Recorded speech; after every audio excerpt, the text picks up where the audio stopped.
like it's got enough red marks. Maybe I'll circle this, and do 3 question marks here. X this out, underline this real aggressively. What do I do here? Frowny face. Better luck next time, Melanie. Hello. Have you ever felt like Daffy Duck while trying to handle a load of papers? I know that I have, because grading essays can be extremely overwhelming. But don't worry, today I'm going to teach you how to effectively handle the paper load. So first I want to discuss some learning goals for us today. The first learning goal is for you to be able to identify grading techniques in order to handle the paper load. The second learning goal is for you to then create or choose a grading technique to decrease your paper load. And then the last one is for you to apply that grading technique to your paper load. So then you are decreasing your paper load and you are grading papers very quickly. So, what are the 3 ways? The first way is to just post a comment on the papers. The second way is to choose 3 to 5 items that you're going to grade for on a checklist.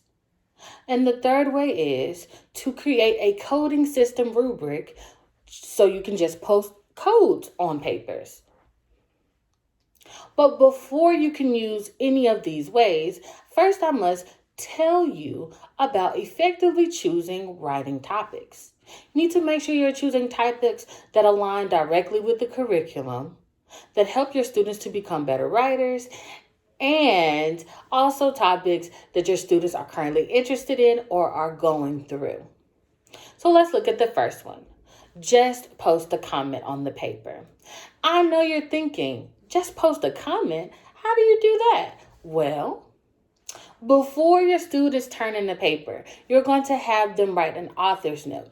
In this author's note, they're going to tell you exactly what they were trying to say in their paper. So then, when you get their paper, the first thing you're going to do is read their author's note. And then you're going to read their paper looking for those things that they said that they were trying to say in their paper. And then lastly, once you finish reading their paper, you are going to post or write a comment on the paper directly responding to the author's note. In this way, you're helping to build a conversation between you and your student, and you're also creating a beautiful relationship between you, your student, and writing. So of course, now I want you to try. So before you have example essays from your peers. The first thing you're going to do, of course, is read your peers' author's note. The second thing is you're going to then read the paper. And the last thing is you are going to post or write a comment directly responding to your peers' author's note. Go ahead and give it a try. So now that you've practiced how to just post a comment on a paper, you see how easy it is to use in your own classroom. Now, the second way is to choose 3 to 5 items on a checklist to grade for. For me, the 3 things that I always grade my students' essays for is if they incorporated the topic throughout the paper, if they have a clear and concise thesis statement that has 3 reasons, and then the last thing is if they provided me with evidence and examples. So, of course, now I'm going to ask you to incorporate this with your peer.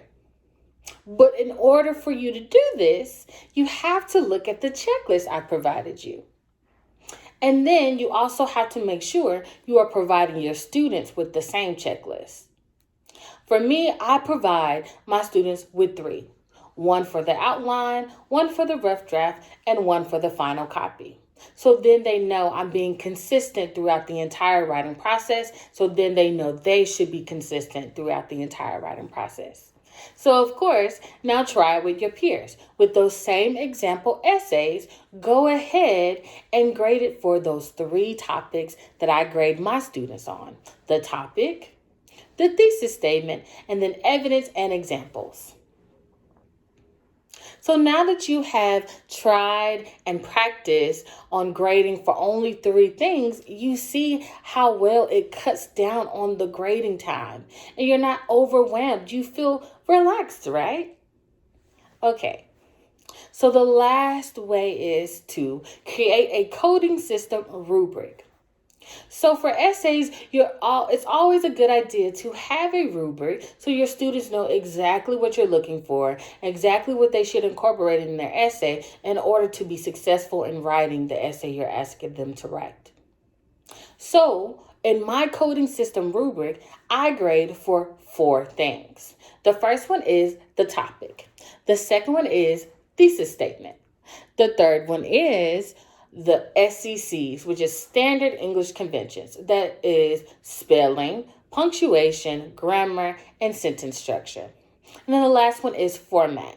That is expository essay, persuasive essay, argumentative essay, rhetorical analysis essay, synthesis essay, and if I ask them to write an MLA or APA.